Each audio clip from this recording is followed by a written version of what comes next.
Men and women, lives on the line. These are the real stories of the Highway Patrol.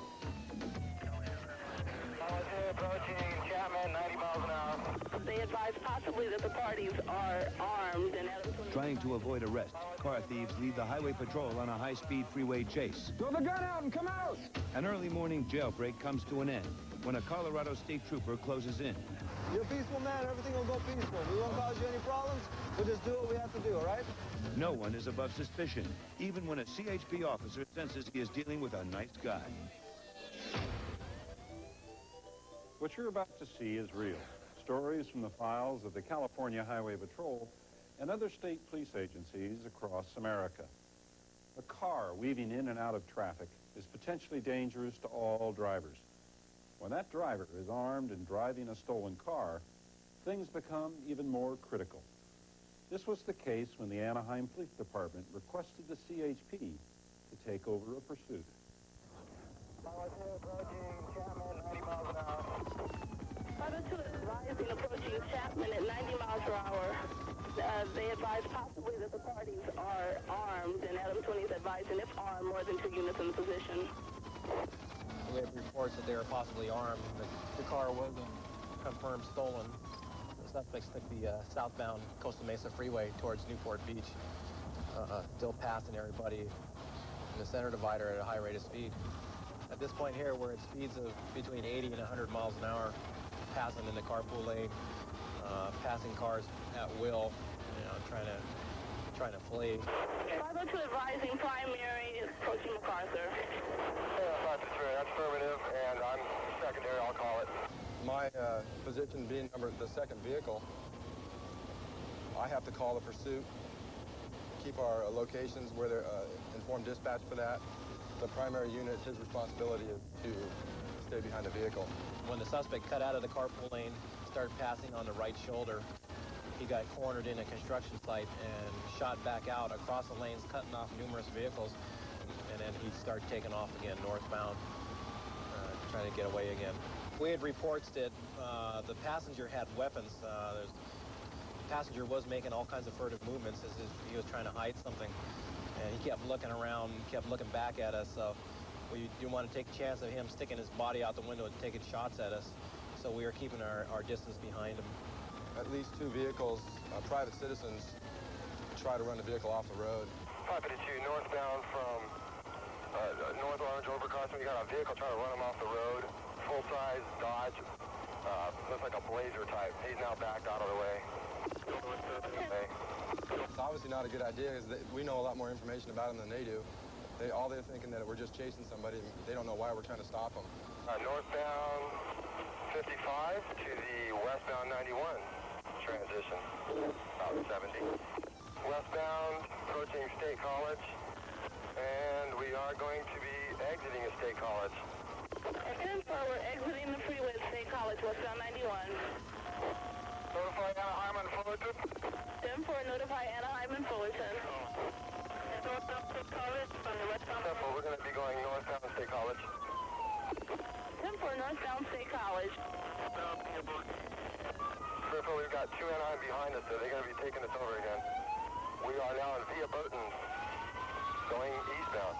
Pulling into a parking lot about 1,000 feet east of State College. 10-4, eastbound via Burton, pulling into a parking lot just east of State College. At this point, I didn't know what he was going to do, so I backed off, and I basically stopped my unit right here. And we opened the doors, took position. We had our guns drawn. My partner's behind me with his gun drawn. I saw that I had my cover fire on the other side. Anaheim police units were on the other side, and we had him in triangulation, so he wasn't going to go anywhere. This time we got our PA out, and we ordered the driver to throw the keys out of the car, which time he complied. We then slowly got him out using felony procedures and proned out both suspects on the ground, took them both into custody without any further incident. A lot of things go through your mind. Mostly is to stay alive. Stay under your cover. Make sure you got them covered. Make sure you can see both their hands, and hope that there's nobody else in the vehicle that will come up and surprise you.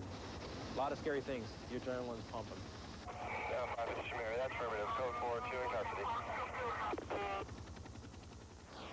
There are few things more unnerving than chasing a speeding vehicle on the highway. But when those being pursued are also escaped convicts and armed, the risks go up substantially.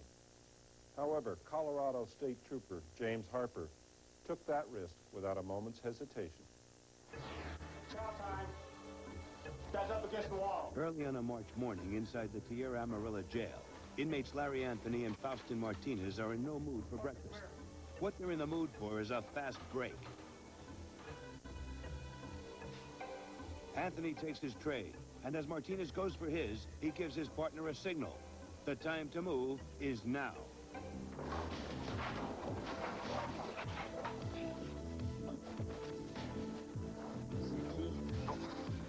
Guys, let's get out of here. But as they rush out of the jail, they're spotted, and immediately an all-points bulletin is sent throughout the area. Once outside, the escapees find the jailer's white pickup truck and dash into it, wanting to put as much distance as possible between themselves and the jail.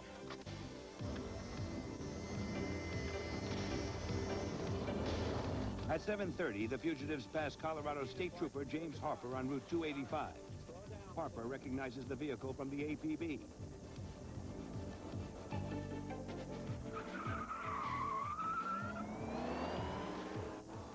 The report on the two men indicates that they should be considered dangerous.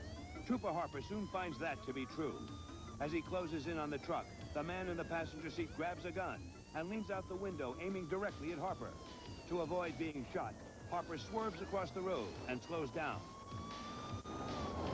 This tactic works as the gunman drops back into the truck. But as soon as Harper tries to move in again, the same thing happens. Only this time, the truck brakes suddenly, nearly causing Harper to ram it. The chase continues at high speed. Harper manages to stay with the truck until it makes a sharp turn, taking him by surprise. Trying to make the turn, he winds up caught in the soft dirt on the shoulder of the highway. It takes him a few moments to get back into the chase.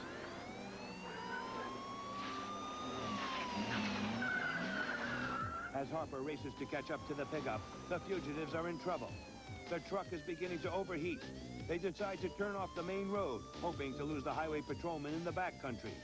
Finally, the truck quits on them, and the two men run into the brush, with Martinez carrying the rifle. But Harper is close behind and sees the truck stopped up ahead. He pulls up nearby, and grabbing his own weapon, a standard-issue 12-gauge shotgun, he takes cover behind his vehicle and tries to get the two men to surrender. Throw out your guns and come But the men aren't about to go back to jail, especially Martinez. Popping out of the brush, he points his rifle at the state trooper and then just as quickly ducks back down again. Harper orders the man to drop the rifle and surrender. The fugitive's response is to threaten Harper for a second time. Again, the patrolman demands that the gunman give up. Martinez rises up a third time, raising his rifle. At this point, fearing that he is going to be shot, Harper raises his own weapon and fires once, knocking Martinez to the ground. Put your hands over your head and come out! Don't shoot! I don't have a gun! Come on out!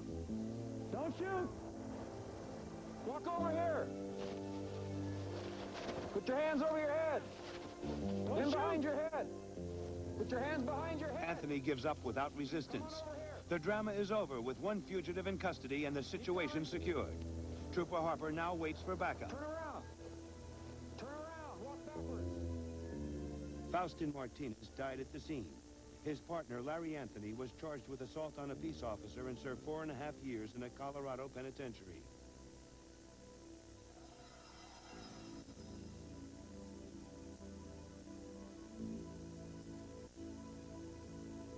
What we found is a small bundle of what it looks like marijuana. Next, a friendly motorist in a routine traffic stop ends in a drug bust.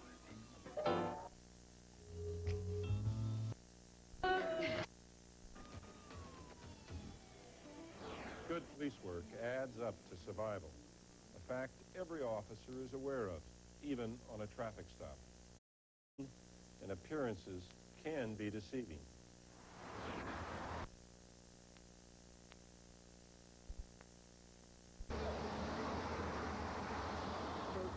Watch it, Steve. He had his hand in between right there.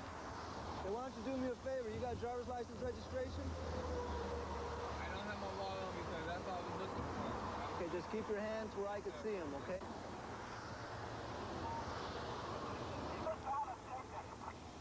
Behind your head. Turn around for me. Separate your feet. Separate your feet for me.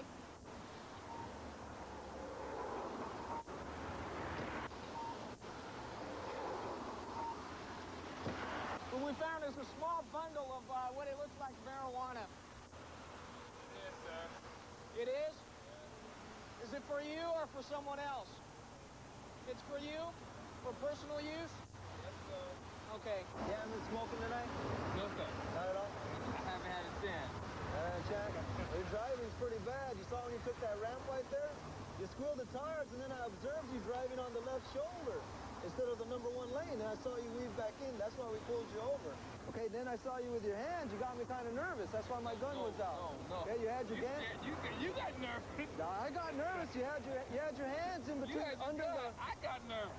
You had your hands underneath your the little seat cover you had there. I'm trying to hide that. And I saw a little bulge there. That's why my gun was out, because I wasn't sure if you had a weapon or not. No, I have no weapon. Okay, well. I'm a peaceful man. All right, well, that's good, Bert. You're a peaceful man. Everything will go peaceful. We won't cause you any problems. We'll just do what we have to do, all right? All right. Before you say anything, you have the right to remain silent. Anything you say can or will be used against you in the court of law. You have the right to speak with an attorney. If you don't have an attorney, one will be appointed you at no cost. Did you drink anything? How much have you had to drink? One glass. Christian Brothers? Have you been arrested before? Yeah. For the same thing? I think I've been learning, huh? Let me go, huh? I can't, sir. Arrested you because of carrying controlled substance. Since it wasn't a safe location, what we'll have you do, we'll take it over to the Long Beach Police Department and have you do the field sobriety test, which is much more safer. Okay? So I won't be getting out of this no time soon. Well, do you have any outstanding warrants or anything on you? God, I hope not. I don't think so. No? I really don't.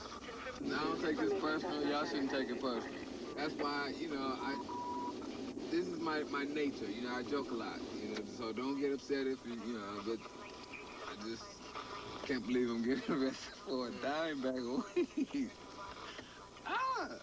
So you haven't smoked any tonight, huh? No, man, y'all didn't give me a chance.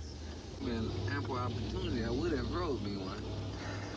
That's why you scared at me on my right side. I was looking on my left trying to hide the bag. I ain't gonna lie to you. And we'll have you do the field sobriety test. Have you taken a couple of the tests, either blood or urine? What would you do? I can't. I'm only advising you, and it's up to you to make that choice. Okay, It's so up to you to make advise the me. decision. Well, I advise you of those 3 decisions, either blood, or urine. If you was in my spot. Sir, I can't make the decision for No, you. see, that's an advice. I cannot. I'm asking you for your advice. 1, 2, 3, 4, 4, 3, 2, 1. 1, 2, 3, 4, 4, 3, 2, 1. Is it kind of difficult for you? Start with the pinky. Yeah. Okay. 1, 2, 3, 4, 4, 2, 3, 1. 1, 2, 3, 4, 4, 2, 3, 1. What is it, marijuana? Yeah. Has he been drinking too? Yeah, that's why we're going to go ahead and give him the breath test. 23-2. That little bag was in my car too? The little one was in my car too? What the... You know I was looking for that. That's why I went out and bought that big one. I'll be damned. I was looking for that bag. See, I should have been around there earlier. I would have saved me $10. Take a deep breath. It'll make a tone. Okay, that's fine. Baby, come on. Yeah. .06. Told you I wouldn't go up. 0.02 below the legal limit of intoxication. But you are driving under the influence, okay?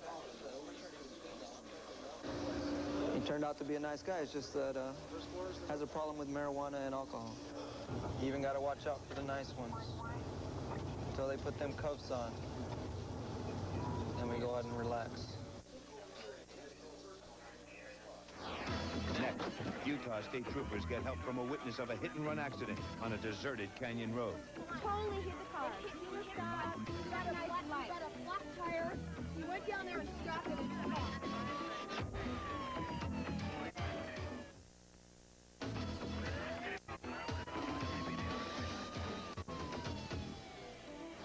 Information provided by witnesses is key to any investigation. On a deserted canyon road near Salt Lake City, Utah, Trooper Danny Ferguson got a helping hand from bystanders in a possible case of vehicular homicide. Got a report of at least one car accident, apparently a rollover with injuries. What we have is a two-vehicle accident. The silver Volkswagen apparently is coming westbound here in the canyon.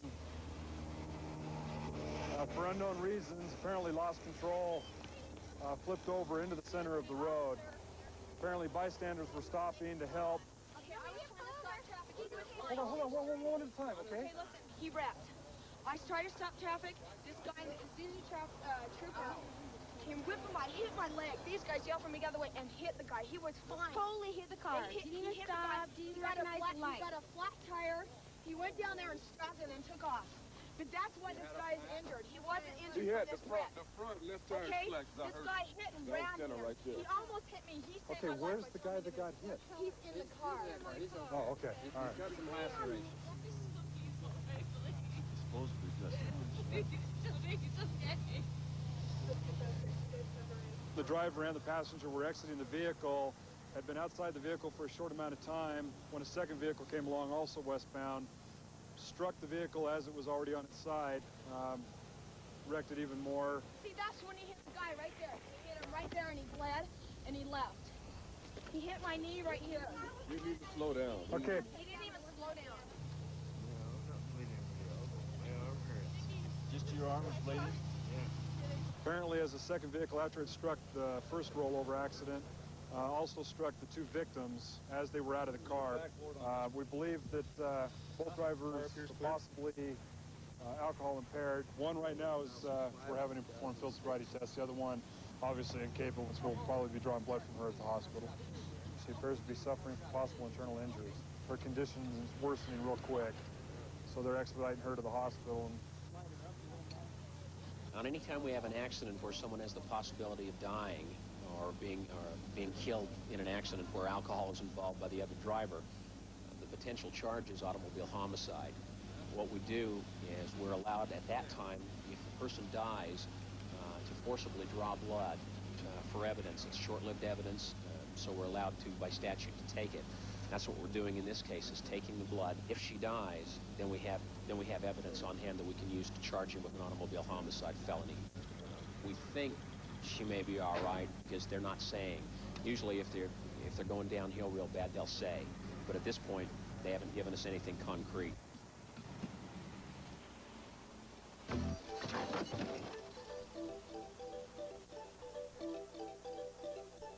You don't have to be falling down drunk in order to be a danger to yourself or others.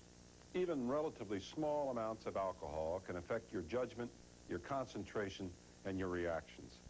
If you know you will be drinking, choose a designated driver or arrange for other transportation to get home afterward. Don't risk yourself, your family, friends, or other innocent people by getting behind the wheel after drinking.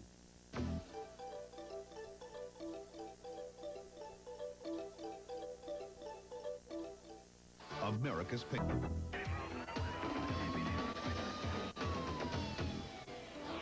What you've seen is real. Stories taken from the actual events and from the files of the nation's highway patrols and state police agencies throughout America. The men and women at these agencies are often tested with life-threatening situations, but they are out there to ensure your safety and enforce the law. Our thanks to these officers for telling us their stories.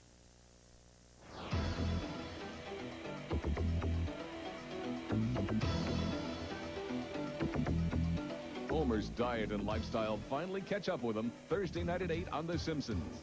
Then at 8:30, it's Martin, followed by In Living Color. Stay tuned now for Married with Children, next on KTXL Fox 40.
saw it happen. Welcome to Judgment.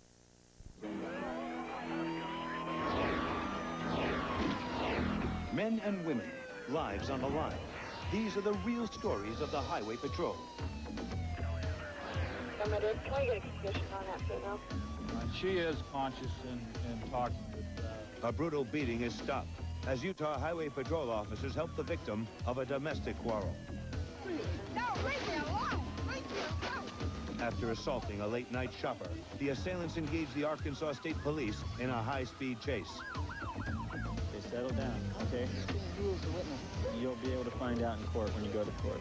Curiosity captures a drunk driver when he returns to the scene of the accident. What you're about to see is real. Stories from the files of the California Highway Patrol and other state police agencies across America. Responding to calls involving domestic violence is unusual for Highway Patrol officers, especially so when they occur at the place Utah Patrolman Red Whiting was called to. I'm clear 367's location. I'm here at the Draper exit with prison officers. We've got a domestic situation here.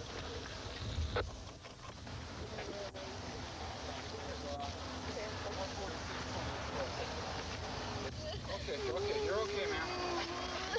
What happened? I was asleep on my first house and he came and busted the door down and pulled me out of there and brought me out here. And was beating me up and told me he was gonna kill me. Okay, where else are you hurt at? You got him? Yeah, they got him. Okay, where else are you hurt at? Is he with her? Or? Yeah, he got out when they pulled up because they said he ran out of gas. When she came up to check, she seen her, and then he booked off there and tried to get on the freeway. Cut him off before he got on the freeway. Can we get a condition on that female? Salt Lake 339. She is conscious and talking, but she's got some pretty bad injuries to her right eye and her face. Simply thanks. Just hit the one I stopped down there. Oh, what happened down there? Somebody was beating her up when I stopped them. What? Somebody was when I stopped them. You caught him down there? Yeah. Did you? I don't know if they're related or if they're husband and wife, girlfriend or boyfriend, but apparently he broke into her place, drug her out. There could possibly be a kidnapping involved. He's a real sweetheart, huh? I understand. The ambulance is okay, is there any other injuries? Blood there, and blood on the inside on the door. It is. Okay, turn around. Wait a minute, let's warm it up. Here. He's got hair all over his neck. Shot right there. Why don't we get that hair? You might want to get a shot this way. Oh, you ought to see her. Go look at her. She's sitting in the... Jesus Christ, look at the side of her head. It's swollen up bad. You think he'd hit her with something else other than his fist, or could he banged her head into something, or? He said she was, well, yeah, it's on the passenger side. Maybe she's trying to get out and start slamming her head onto the side or something. Ran out of gas, try to help a girl out. Here I am arrested. Be fair if I ever help anybody else out again. Apparently this guy knows her, she knows him. I guess it's just the type of crowd of people they hang with. If she learned anything from it, it's not to hang around with people like that, especially guys like that.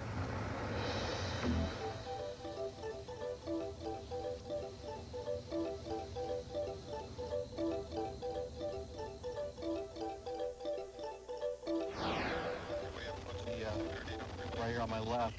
What he's doing is he's kind of drifting in the lane, speeds up, slows down, speeds up, slows down.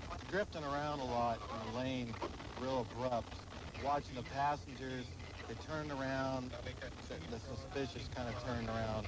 Kind of hard to say, it's just the way the vehicle's moving, they're having problems just staying on the road. So he's just changing lanes, going back and forth. LA52 making a stop, settle off from eastbound San Bernardino.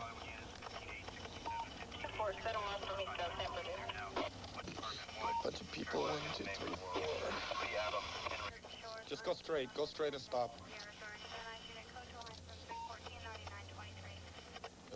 Pull to the right and stop, pull to the right and stop.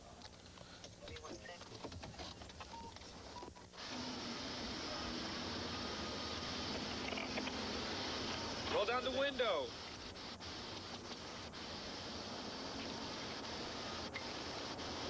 How's it going? All right. Get the driver to step out for me, please. Go back there. Just put your hands down. Back there. Down here? Just over here. Over here. Put your hands down. Chill out. Do something wrong? Nah, I didn't do it. Okay, chill out. Put your hands down. I just stopped you because you're all over the road. All right. All right? How much you had to drink tonight? Huh? How much you had to drink tonight? A couple of beers. Got a driver's license? Nah, I don't got nothing. Got an ID card? Nah, I You ever just have at one? home. Yeah, I have one. How old are you? 18. Is that your car there? Nah, that's my friend's car. One of my girlfriends rented it. Is it his car right there? Nah. Or somebody else's? One of my friends rented it. What's his name? The owner? I don't know the owner's name, but a friend rented it. You don't know the guy who loaned it to you? He loaned it to you? How long you known the guy? Nah, I don't know who loaned it to me. I just borrowed it. Who'd you borrow it from? From a girl. What's the girl's name you borrowed? 1552 over. Guys, 52, go ahead.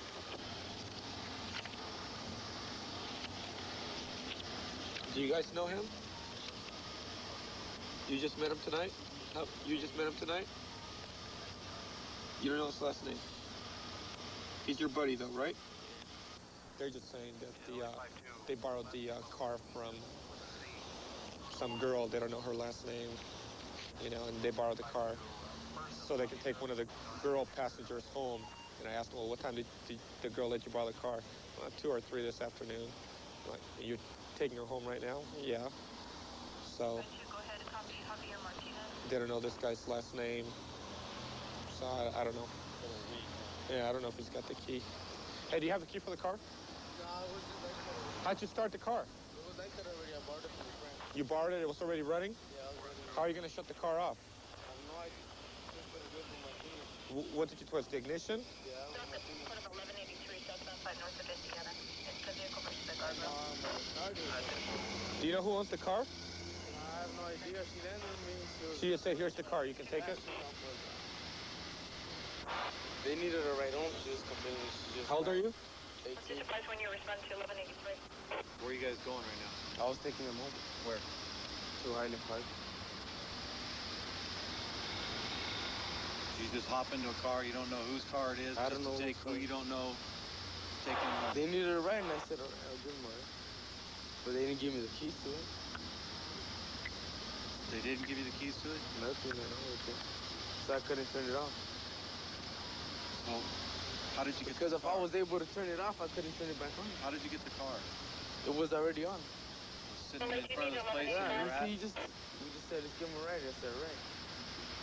What I'm And I was saying looking for the keys, but it was already on. You're at Yeah, a if place that's for like 5'2", this, we'll wait on at it. a party, right? You're at a residence at a party. They want to ride home. You go outside. This car's running. You hop in it and you say, okay, I'll give you a ride home. Yeah, I'll give him a ride home. So that's, in other words, you took the car without asking the owner. No, they lent me the car. Who They lent had you the car right there. Who? Well, you got the driver and the front passenger. You know, they got their tattoos. Obviously gang members. And you got the 2 females. They're innocent. They're at a party, and all they wanted was a ride home. And it's just, they don't know who they're with. They don't know where they're going. Or they're hoping they're going to where they want to go. They don't know whose vehicle it is. They're just kind of like innocent passengers. Don't even know what's going on. This is pretty bad. It could turn into something real hairy. So they're going to chase the authority to see Charles.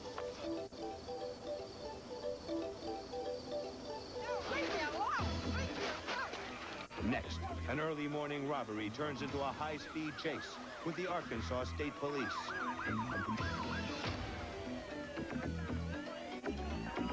Carbohydrate for energy. Okay, Huey. Magnesium That's it. for balance. Whoa. And milk's got phosphorus No, honey. for quick reflexes. But it's thankfully slim on calories. Got it.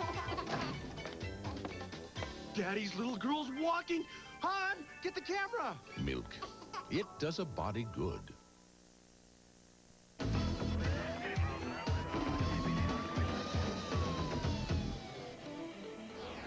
Past midnight on a quiet autumn night in Little Rock, Arkansas, A woman on her way home from a long day's work stops by a supermarket to pick up a few groceries. Well, look what we have here. Let's do it. As she reaches her car and fumbles with opening the door, a pair of thugs take advantage of the opportunity. Say, lady, got any money? No, there's no money in it. No, leave me alone. Leave me alone. You want the purse, lady? Let's go, G. Let's get Threatening her at gunpoint, they rip her purse away and savagely beat her to the ground.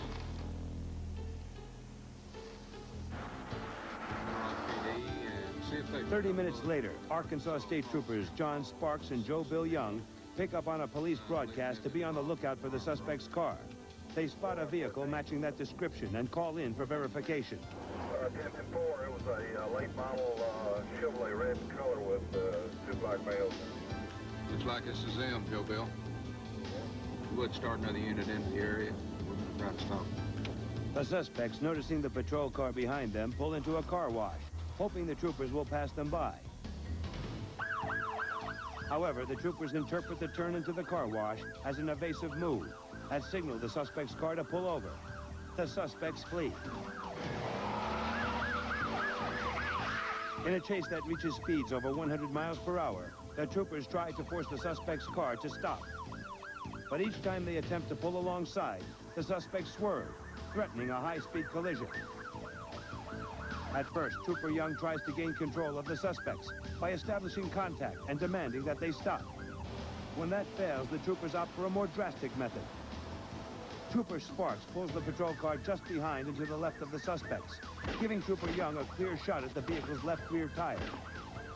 Trooper Young fires 4 shots, and the suspect's left rear tire goes flat, forcing the car off the road and into a field of weeds. Stay, please. Stop or I'll shoot. Put your hands on your head and interlace your fingers. Both suspects run from the car immediately. The driver is stopped within seconds by Trooper Sparks and is taken into custody. The passenger, a little more fleet of foot, makes it into the woods before Trooper Young catches up with him. Questioned about the pile of purses and wallets found in the back seat of his car, the driver admits that he and his partner had assaulted 9 people over the course of the day.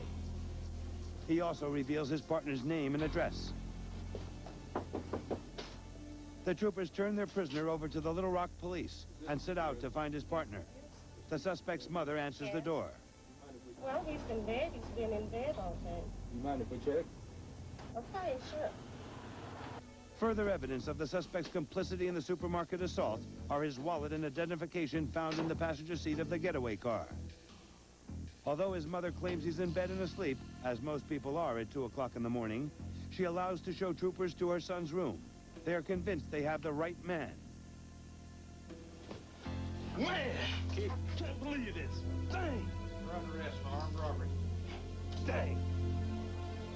You have the right to remain silent. Anything you say can and will be used against you in a court of law. You have the right to an attorney. For his role in the day-long armed robbery spree, the passenger is sentenced to 10 years in prison.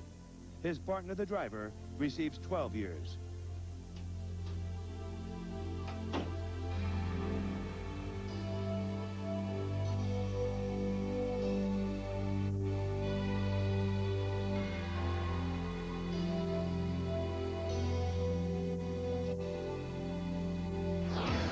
Why don't you tell me what's going on? Next, a drunk driver is arrested when he returns to the scene of the accident.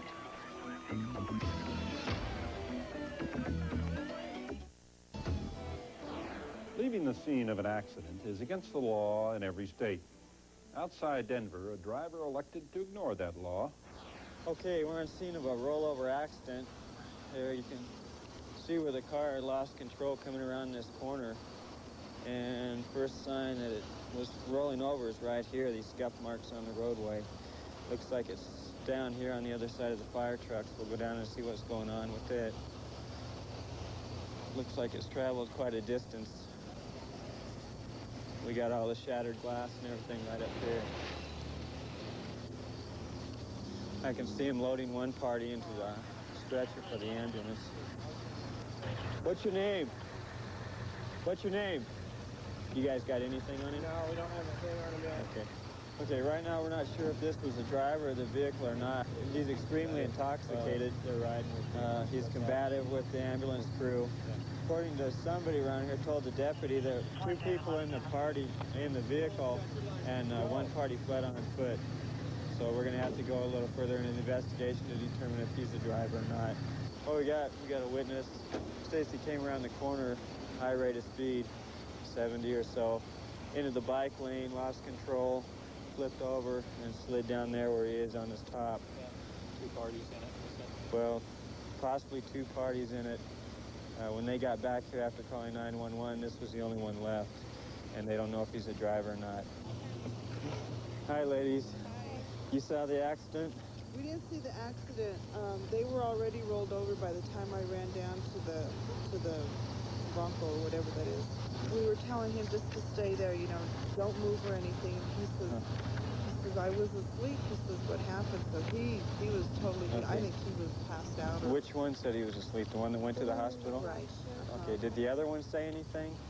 He came out and he kept saying, he says, I gotta go, I gotta go. He was scared. He just took off. You can be sure that the cause of this accident revolves around this right here. This is an accident which easily could result in death or serious injury. These guys are probably going to be lucky this time. How you doing? Why don't you tell me what's going on? Well, I was just coming from my house, and I was supposed to meet my girlfriend over here. How'd you get the cut on your hand? Oh, I was just walking. Well, that's from work. That's from work? Yeah, I just got off work. This deputy right here did a real good job. He saw this party standing over here on the corner, kind of looking up towards the scene of the accident.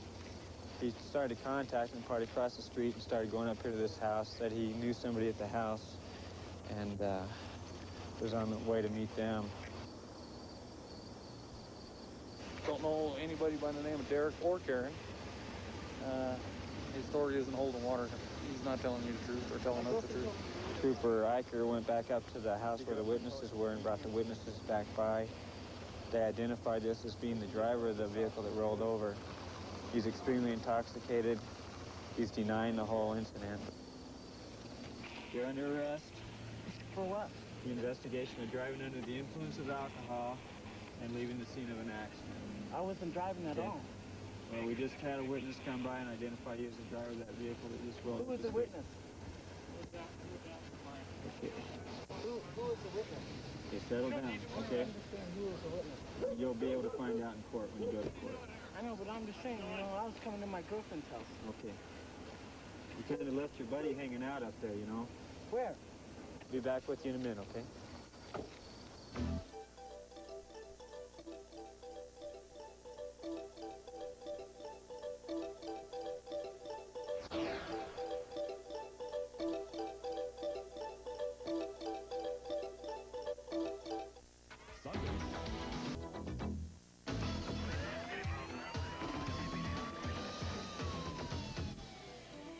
You can become a target of carjackers no matter what kind of car you drive.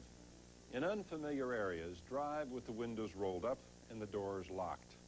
Leave an escape space between you and the vehicle ahead when you're stopped in traffic. And if you are on a multiple lane surface street, stay in the lanes furthest from the curb. And remember, if you are attacked by a carjacker, cooperate completely. Your car is replaceable. You are not.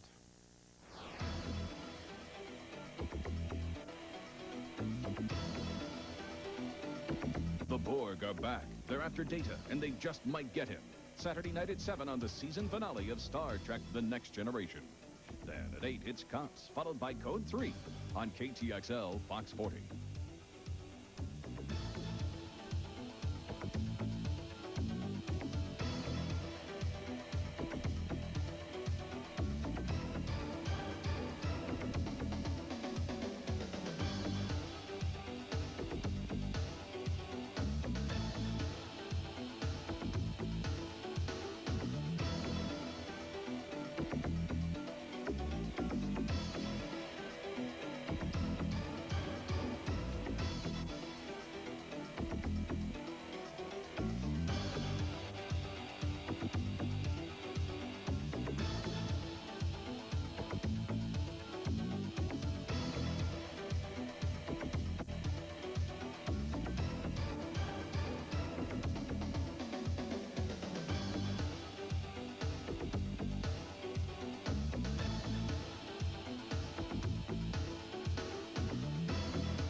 Okay, 1,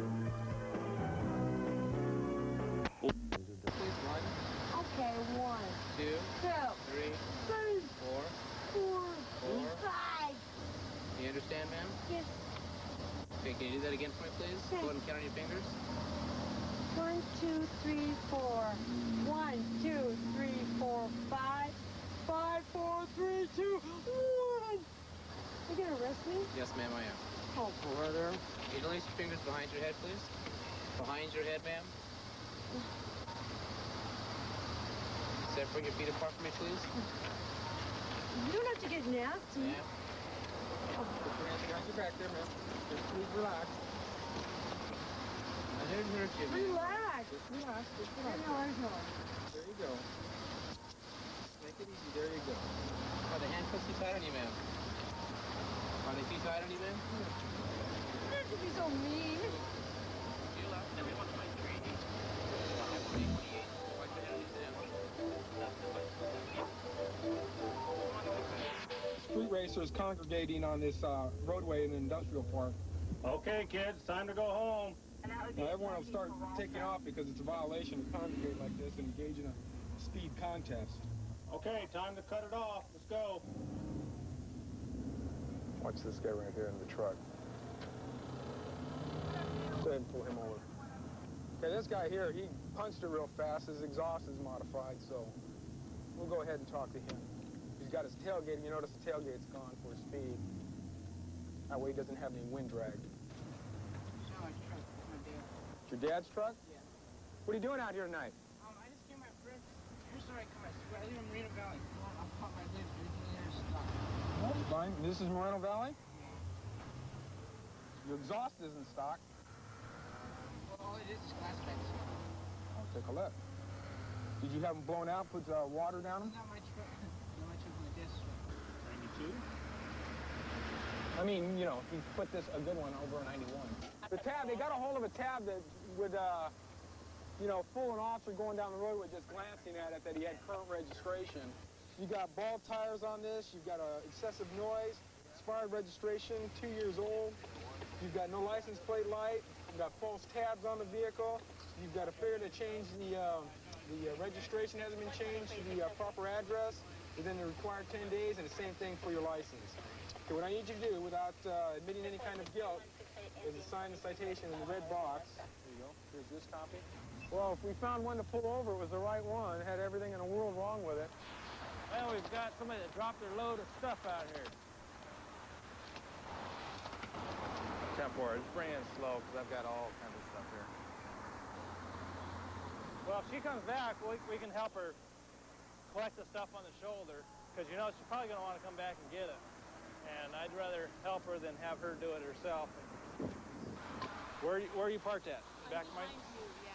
Do you have bags to put the stuff into, or what? We're just gonna put it in the trunk. We're gonna stuff it all in the trunk. Okay. Why don't you pull up here, so you're kind of in the middle of it, so you're not walking back and forth the whole time. Can you do that? Pull your car up here. Well, that's the last pile right there. If you just want to grab them, just let's get going so we can get, okay. Okay.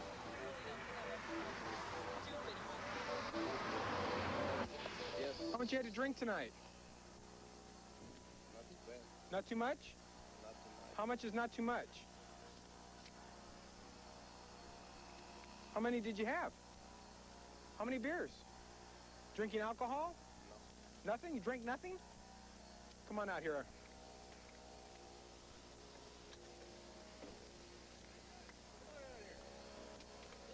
Put your hands right up here. Put your hands up there. Do it. Do it. Put your hands up. When I was getting him out of the car, he was putting his wallet in his pocket, but he wouldn't pull it out from the waistband area. That's why I didn't know what he was doing. That's why I grabbed both arms, put him behind his back, put him over the car, and searched the waistband. I didn't know what he was doing. It seemed like he was hanging his hand in there just too long. You got no weapons? Okay, stand up and face me then. Just like that. Put your feet like this. Okay, your hands? Like this. You just had a little too much to drink to even understand what you're doing. Okay. What we're going to do is we're going to have to go down and get a chemical test. You're required to take a test by law, by California law.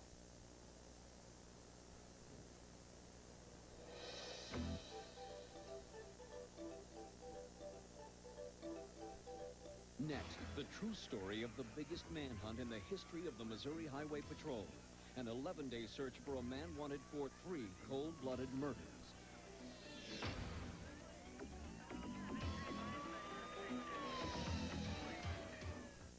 The lawyers at your firm sure seem accidental.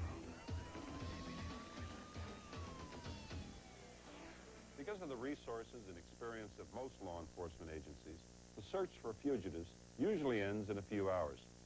An exception to the rule was experienced by the Missouri State Highway Patrol in September of 1986. A murder suspect had fled to the St. Louis area. For the next 11 days, he eluded law enforcement and terrorized the small town. On the morning of September 22nd, 1986, Indianapolis police were called to the scene of this murder. A store owner had been shot during an attempted robbery by a man identified as Mike Wayne Jackson. It was Jackson's second murder that day. The first victim, his probation officer, killed in cold blood earlier that morning. Next, the fugitive stole a car and headed toward St. Louis, Missouri, 300 miles to the west. Reaching O'Fallon, Missouri, the killer tried to kidnap a woman from this market's parking lot. I will shoot you. I will. And the woman, not wanting to be publicly identified, said she escaped only by screaming violently at Jackson. Not as lucky was this man, Earl Finn. West of St. Louis, the fugitive pulled up alongside Finn's car and, mistaking him for a police officer, shot him dead. Driving his third stolen car into Wright City, he was spotted by Police Chief Bill Burgess and Officer Roland Clemens. Without warning, Jackson opened fire, hitting both officers. Burgess and Clemens returned fire, but were unable to pursue due to their wounds. The killer ditched the stolen car and escaped on foot, vanishing into the night. The Missouri Highway Patrol arrived on the scene, setting up roadblocks, trying to cut off all escape routes. Later that night, the FBI joined the manhunt, now complicated by the darkness and rain. By morning, there was still no trace of the escaped killer. In Wright City, people were becoming more and more fearful about a murderer hiding somewhere nearby. Missouri Highway Patrol officers, police SWAT teams, and the FBI began a systematic search of the countryside. Blood had been found on the steering wheel of the car abandoned by Jackson, and police believed he may have been wounded in the earlier shootout. Later that night, the Missouri Highway Patrol got word that the suspect might be hiding in a nearby trailer park. A helicopter was sent up, and a ground team searched the area, but found nothing. The Missouri Highway Patrol and FBI also checked over the 2 freight trains that passed through Wright City that evening. The fugitive killer was not on board. By daybreak, anxieties were running high. Was Jackson wounded, lying in wait for his next unsuspecting victim? Or was he already dead, his body concealed by one of the dense cornfields surrounding the town? Some parents were taking no chances. The next morning, almost a third of the town's school children were kept home. Those that did go had escorts by the Missouri Highway Patrol. The killer's brother, Jim, a long-haul trucker, passed through town with a chilling comment, saying the fugitive would just as soon shoot him as anyone else. By the end of the week, Wright City was a town paralyzed by fear of the elusive killer. Streets were mostly deserted, businesses empty. Even mail delivery was suspended for a time. Some residents left town as the search went on. No place was too small to look over or under. Still, the hunters were no closer to their quarry. By the end of the 8th day, those still in town came together to comfort each other, still wondering what might happen next. By now, more than 60 Missouri Highway Patrol troopers were on the scene. The search for Mike Jackson was stepping up, as the patrol and the FBI were convinced the fugitive killer was still hiding nearby. Jackson's nephew showed up, offering information about his uncle being an experienced outdoorsman, able to survive in the wild for days at a time. Special tracking dogs were called in, but they too failed to find the fugitive. As police stalked the killer, farmers felt especially vulnerable. Some started carrying guns. the harvest couldn't wait for the manhunt to end. At local churches, the usual invocations for a bountiful crop were accompanied by prayers for the swift capture of a brutal killer before he could claim another victim. Working into the night, the Missouri Highway Patrol and the FBI added a high-tech element to the manhunt, an Air Force plane called the Night Stalker that could locate the hidden fugitive by sensing his body heat. But it, too, found nothing. Then, a break. A search of an abandoned trailer turned up a razor and hair. Speculating that Jackson may have shaved off his beard, new wanted posters were prepared. The killer's mother now released a letter she had written before her son's rampage began, futilely begging for him to be confined to a mental institution. Her plea had come too late. Mike Wayne Jackson had already murdered 3 people, capping a criminal record that started in 9th grade. 30 crimes that included rape, robbery, and assault with a deadly weapon. On the 10th day of the manhunt, the Missouri Highway Patrol and the FBI searched this vacant farmhouse for a second time. An officer remembered earlier seeing a blue raincoat in one of the rooms. Now it was gone. The searchers fanned out to check the barn at the rear of the house. As they moved in, a shot rang out. The time, 6:30 p.m. As darkness fell, the Missouri Highway Patrol and FBI surrounded the barn and blocked all roads leading to the property. There were calls for the suspect to surrender, but no response. Soon it was dark, and a helicopter was sent in to illuminate the barn area. The officers then saturated the barn with tear gas. Still no movement by the suspect. At 11 p.m., with a heavy rainstorm approaching, a decision was made to rush the barn. Inside, the biggest manhunt in Missouri Highway Patrol history ended as it began, in violent death. Lying here in a pool of blood was Mike Wayne Jackson. In his hand, the gun he had used to kill himself. He couldn't cope with society, with what he had to, and make it. He just couldn't do it. Next, the story of an unassuming officer who patrols one of the most lonely highways in California, with a special partner and a special mission. Partner, what are you doing running around with your pants off? And all new Cops in Phoenix. Then, presenting a weekly news magazine show so bold, so edgy, it could only happen on Fox. Front page. You want me to be graphic? I want you to be explicit, yeah. We're talking about Hour of Cops. What's the best? Kids Club Days at Waterworld USA. On Sundays, bring a proof of purchase from any Kodak product. And one child 10 years and under will be admitted free with the purchase of one regular passport. Plus, Sunday, June 27th from 10 till 2, meet Fox Kids Club host Chris Eddy in person at the Fox Kids Club booth. Kodak Fox Kids Club Days. It all happens Sundays at Waterworld USA. It's the cool way to play. Waterworld USA.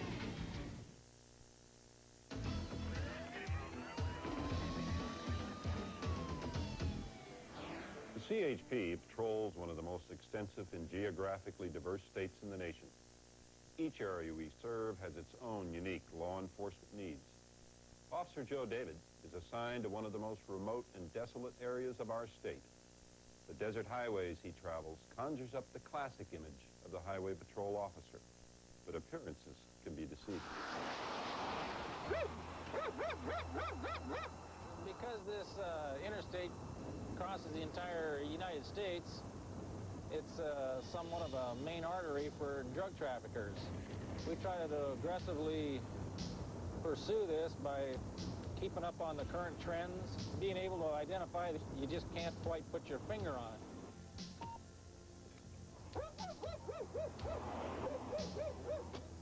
Would you step out of the car and come back here and bring your driver's license registration, please? How you doing? The reason I stopped is your speed coming down the hill there. Now, how long you known this guy who owns this thing here?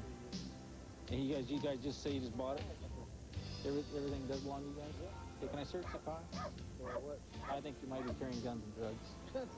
Yeah? I'm not carrying no guns and drugs. Okay. You What do you got, Indian jewelry in there, Gator? Yeah. Gator, I'm going to tell you now, right now, okay, I'm going to be honest with you here. Somebody's not telling me the truth. Nobody's going to be allowed to leave until somebody does tell me the truth. You understand? I thought I was just speeding, just pulled over speeding. Yeah. But when you lie like that, that's what we call resisting the lane. We're trying to do a job, but that's all right. Okay? Okay. You got her now? No, You got your driver license back? Yeah. Wear your seatbelts, okay? Yeah. Okay. Recon after a while gets kind of cramped. Good boy. Here, come on. That's good boy. He needs to get up, boy. And stretch his legs a little bit, and he kind of wanders around. Normally, I bring the dog into the picture once I suspect and pretty well confirm that they are trafficking drugs. Good dog. Good boy. Basically, because of the remoteness of this area, you're taught that if something does happen, you're going to have to be able to solve the problem right there immediately. With the dog along, it's more comforting to know because he is trained in handler protection, so he will get out and protect me if need be.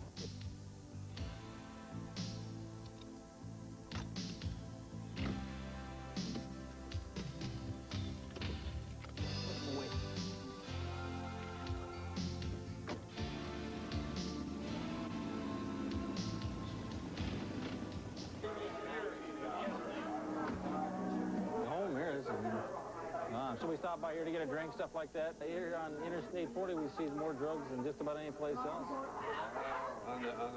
On the highway? Yeah, you just stop somebody for, drunk drivers, speed, just whatever, and come to find out, lo and behold, they're carrying 40, 50 pounds of cocaine. Oh, man. Good boy. Good boy. I think we're going to go right out here and do a little bit of training, see how he does. Right now, you can tell it's up high somewhere, but he can't pick the scent up. Because we got about a 15-mile-an-hour wind out here. I normally run him through 2 or 3, maybe 4 or 5 searches a day. Good boy. So to him, it's just a matter of a game like hide and seek, looking for his toy. And because he can't find his toy, then what he does is he tries to smell for it and knows that when he finds the smell of drugs, he's going to be rewarded by being played with, given a lot of love and a little attention. What's the matter, huh? You got it? You got it? Key? Key? Key? Yeah, it's good boy. Good boy. Good dog. This last month, we've gotten 4 of them, and so we sometimes get maybe 5, 6, 7 busts a month. The canine position came up. I think it's a once-in-a-lifetime thing that I'll have the opportunity to do. And, of course, the dog, Recon, he's a very good tool for highway drug interdiction, extremely good. Boy.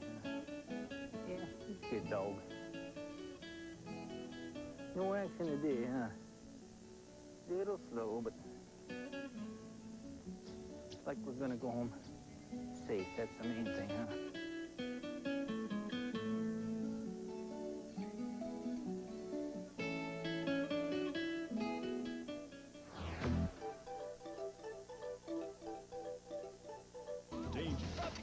Real stories of the Highway Patrol.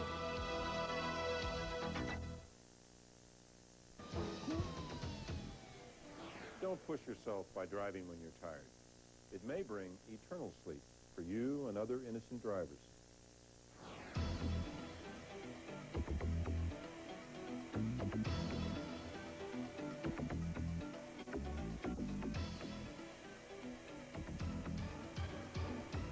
Will a difference in spiritual ideals tear apart the Bajorans and the Federation? Find out Sunday night at 6 on Star Trek Deep Space Nine. Then at 7, John Goodman stars in The Babe on KTXL Fox 40.